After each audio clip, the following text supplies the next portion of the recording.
Hey guys, welcome to Sharc Gaming YouTube channel.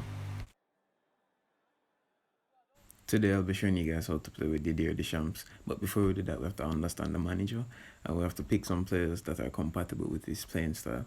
So as you can see, offensive and defensive 4-2-3-1. If you look at this right here, he plays possession ball game, short pass, wide, flexible on both sides. So we need players that match these attributes and so that we can get the best outcome from the side. First, we have to start off with the keeper. We're going to need an offensive goalkeeper, but the trick is that it's not counter attack, it's going to be possession ball game with short pass. Ter Stegen, Navas, Ederson, and Leno, those four keepers fit the best description. As we go to offensive fullbacks now, right back and left back, let's start with right back. As it relates to right back, we have Cafu, Trent, and Bissaka that can be fit into place. These right backs, are going to be integral in attacking for when you're ready to overlap and crossing some balls. As it relates to Cafu and Trent, they're very good attacking wise, and Bissaka is good defensively, but he can also cross. The thing is that if Bissaka takes 7 crosses, about 3 of them are going to be accurate, but that's just the price you have to pay for good defending. As it relates to left back, you have Theo Hernandez, Alfonso Davis, and Alba. You can use those 3 players that have possession style ball game to amp up the defense. Centre back now, you're gonna use a combination. So whether you're going to use extra front man plus build up player, or destroyer plus build up player, or destroyer plus extra front man, sure. Rafael Varane, he's a build up player, so he stays behind and makes plays from behind, while the extra front man, which would be Sergio Ramos, he'd be there and he'd be more involved in attacks from time to time. So he'd leave his post. So if you had 2 extra front men, that'd be a problem because both of them would be involved in the attack, which would leave the defense open. And if you had 2 build-up play, you wouldn't have enough players attacking. So we're in the midfield now. We're going to use a defensive mid and a center mid forward. Defensive mid forward obviously needs to be a destroyer. So you can use Casemiro, Sergio Busquets, Patrick Vieira, any other players that have the destroyer attribute. For centre mid forward, we're going to need either an orchestrator or a box-to-box player. In this case, we're using Paul Scholes. Paul Scholes is good because he's good defensively and he can also lay off balls to the side or straight accurately. We can also use other players like Pogba, Saul, Candreva. There are a lot of players that can be used. Now we're gonna go to the wings. You have the right mid forward and the left mid forward. The left mid forward, everybody's favorite, is gonna be Neymar. You just need a player that can pass the ball properly, as well as be able to cross the ball accurately. So you can use Neymar, Hazard, CR7, or Payet. The problem with Payet is that he's not as fast, but his crosses are very accurate. So once you see the space, go for it. On the right now, we're using the cross specialist Beckham, but you can just use the same rule that I gave you with the left mid forward. You just need somebody who has accurate crosses and good stats. Because the thing is, Beckham can always cut in and curl, and so can Neymar. Attacking mid forward has the most important job, because in strike we have a poacher. Poachers basically just find spaces and score some cheeky goals. Sometimes they score some amazing goals, but majority of the time they're not really involved in the play. Poachers are persons who see the opportunity and just take it. So they're not really involved in the build up, but they score. So as it relates to the poachers, you can use Kane, Lewandowski, Werner, Aubameyang, Ben Yedder. There are a lot of poachers out there. You just have to, use whichever one's effective to you. As I was saying about the attacking midfield, Messi, these players have the hardest job because they need to be accurate, speedy, and have good low passes as well as lob passes. The reason being for this is that you need variety. So you need an attacking midfield that can go that can deliver the ball straight or can deliver them on the wings.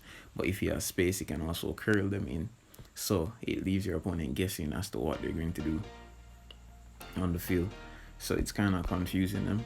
As we're going to set pieces and stuff, the game will select most of it, but you can always use we have Varane already, so I guess we use Patrick Vieira. The reason why we don't use 2 defenders is because once you use 2 defenders in set piece, if there's a counter by your opponent, you're 2 defenders down. Whereas if you just use one, you're just 1 defender down. so you have to think about it. So now we'll get into the gameplay. I'm gonna show you guys how it works on Superstar as well as online gameplay, so that there's more of a variety and you guys can see the link up between. So in this video I'm gonna show you guys how to use this site while playing Superstar. So I had a Superstar match against Celtics, and it basically just showed what to do and what not to do. So as you can see that the players are very defensive. They take the ball off, and then you start working with the middle and the sides, using the sides and pass and go. Actually, you have to make pass and go become your best friend. If you don't use pass and go, then more than likely your players aren't going to make the run as you want them to make the run, at least. So as you may realize that sometimes when you try the long pass it doesn't work, so the short passes work most effectively, and you use the middle with persons like Scholes, Vera and Messi to channel and switch wings. So as you can see, Fabra got a little break here where Neymar and him had a little combination, gave him the ball, allowed him to get in across, even though it wasn't that effective. But moving on to the second half, you can see that I'm constantly reinforcing my relationship with my fullback. So it's like my right mid forward Beckham and Cafu would be working the wings, passing back with pass and go. This does is that it creates space for you to pass in the middle and give balls like that to Messi. As you can see, Messi just easily took that ball and curled it in. That's why I said that the opponent doesn't really know what you're going to do. They don't know if you're going to cross, if you're going to pass straight, or if you're going to shoot. And that's exactly what I just did. As you can see, majority of the time when I attempt to cross it high, it doesn't work, but eventually it will. This clip now, I'll be showing you guys that in fact that it does work on online, even against the strongest sides. The same strategy that I told you guys earlier. All you guys have to do is work with the middle and the sides to find spaces. As you can see here, Cafu and Gnabry are teaming up, crosses it onto Kane, Kane takes the shot, he scores. It's not really rocket science, but what I've realized that with this formation I don't really score that much goals.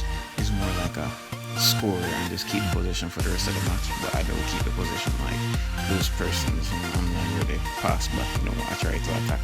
So as you can see, Kane and Gnabry are here again with the partnership. Crossing one, Messi didn't get there early in time, Kane gets up.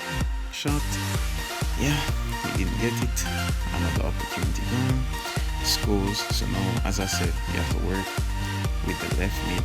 I put Scholes in left mid in this match because my left mid was off form.